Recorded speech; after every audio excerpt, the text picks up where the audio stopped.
नमस्कार। ऐसे दाग वैसे दाग जैसे भी हो दाग बीजेपी वॉशिंग मशीन में धुल जाएंगे। पूरी गारंटी है, 100% गारंटी है। अगर दाग नहीं धुले तो पैसा वापस वापस वापस। इस विज्ञापन का मतलब है, जो कुछ मैं कह रहा था, बीजेपी सचमुच ऐसी वॉशिंग मशीन के रूप में सामने आई है जिसमें भ्रष्टाचार में आकंठ डूबे नेता को भी डाल दीजिए तो एकदम झक सफाचट नहीं, झकाझक नेता बाहर निकलेगा। देश के किसी भी राज्य में, देश के किसी भी शहर में गंदा, भ्रष्टाचार के गंध में डूबा, भ्रष्टाचार के पंख में नहलाया हुआ नेता को निकालिए और बीजेपी के वॉशिंग मशीन में डाल दीजिए। धुलकर एकदम झकाझक सफेद, दूध सी सफेदी वाला नेता बाहर आएगा किसी भी राज्य में।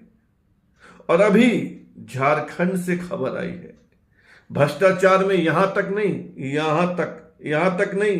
तक डूबे नेताजी को वॉशिंग मशीन में डाला गया और नेताजी भ्रष्टाचार से मुक्त हो गए।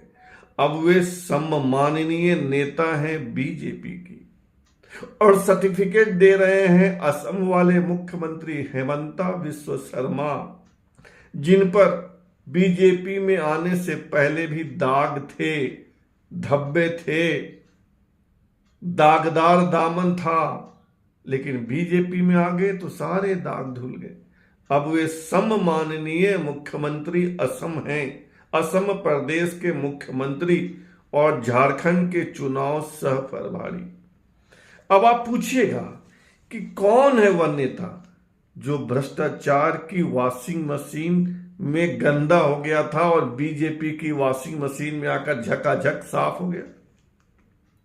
यह बताऊं मैं, उनका नाम सुनाऊं मैं, उससे पहले जान लीजिए कि यही नेताजी हैं जिसका नाम लेकर पानी पी पी कर इस देश के प्रधानमंत्री और इस देश के गृह मंत्री कोसते थे, कहते थे महाभ्रष्टाचारी।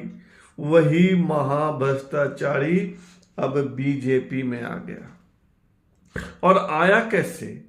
चुपके चुपके, चोरी चोरी, किसी को पता भी नहीं चला।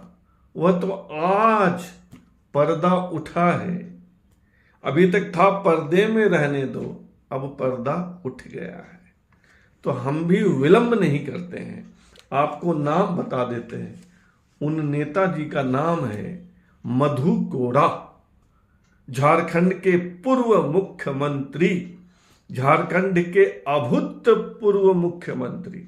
अभूतपूर्व मैंने इसलिए कहा कि वे देश में किसी भी राज्य में निर्दलीय होते हुए मुख्यमंत्री बनने वाले इकलौते शख्स हैं कि निर्दलीय हैं, अकेला निर्दलीय और मुख्यमंत्री बन गए झारखंड में और पूरे 2 साल रहे। वैसे मधु कोड़ा। हुआ क्या कि 30 अगस्त को झारखंड के पूर्व मुख्यमंत्री चंपई सोरेन बीजेपी में शामिल हो गए और इसके ठीक 2 दिन बाद झारखंड मुक्ति मोर्चा के एक और एमएलए लोबिन हेम्ब्रम बीजेपी कार्यालय में बीजेपी में शामिल हो गए और लोबिन हेम्ब्रम के बगल में बैठे थे मधु कोड़ा। मधु कोड़ा को भी पट्टा पहनाया गया। बीजेपी की प्रेसिडेंट बाबूलाल मरांडी ने बीजेपी का पट्टा मधु कोड़ा को पहनाया। लोगों ने समझा कि चूंकि मधु कोड़ा की पत्नी गीता कोड़ा बीजेपी की सम्मानित नेता हैं और अभी अभी चाईबासा से लोकसभा का चुनाव लड़ी है बीजेपी की टिकट पर, भले हार गई तो उस लिहाज से बैठे हैं। कोई सभा में आ गया, एक्स चीफ मिनिस्टर है तो गुलदस्ता दे दिया गया, लेकिन नहीं, ऐसा नहीं था यह कि उनको बकायदा बीजेपी में शामिल किया गया, लेकिन घोषणा नहीं की गई, कोई प्रेस नोट नहीं जारी हुआ, ढोल मजीरा नहीं बजा, सब कुछ चोरी चोरी चुपके चुपके हो गया। वह तो आज पोल खुल गई, संवाददाताओं ने हेमंता बिस्वा शर्मा से पूछा तो हेमंता जी ने कहा कि मधु कोड़ा झारखंड के सम्मानित नेता हैं और वे हर सम्मानित व्यक्ति का बीजेपी में स्वागत करते हैं। तब जाकर पोल पट्टी खुली कि मधु कोड़ा तो अब बीजेपी के सम्मानित नेता है। मधु कोड़ा 2006 से 2008 तक झारखंड के मुख्यमंत्री थे और इन पर 600 करोड़ के कोयला घोटाला में शामिल होने का आरोप है। ये जेल भी गए और बकायदा सजा याफ्ता हैं। लालू यादव की तरह सजा भुगत चुके हैं। मुकदमा अब भी है और आज की स्थिति के अनुसार चुनाव लड़ने के योग्य नहीं है। हालांकि चुनाव लड़ने के योग्य बनने के लिए पिटीशन याचिका वाचिका कोर्ट में लगा रहे हैं कि बरी करो, चुनाव लड़ना है। आगे सुनिए।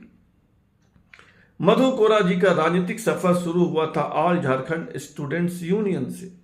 2000 में बीजेपी की टिकट पर माननीय एमएलए बने थे, लेकिन 2005 में बीजेपी ने टिकट नहीं दी तो निर्दलीय चुनाव लड़ गए और जीत गए।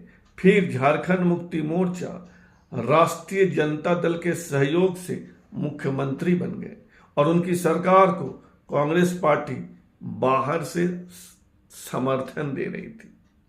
फिर जेल गए, सजा हुई, बहुत कुछ हुआ, बाहर आए, फिर अपनी पार्टी बना ली, जय भारत समानता पार्टी।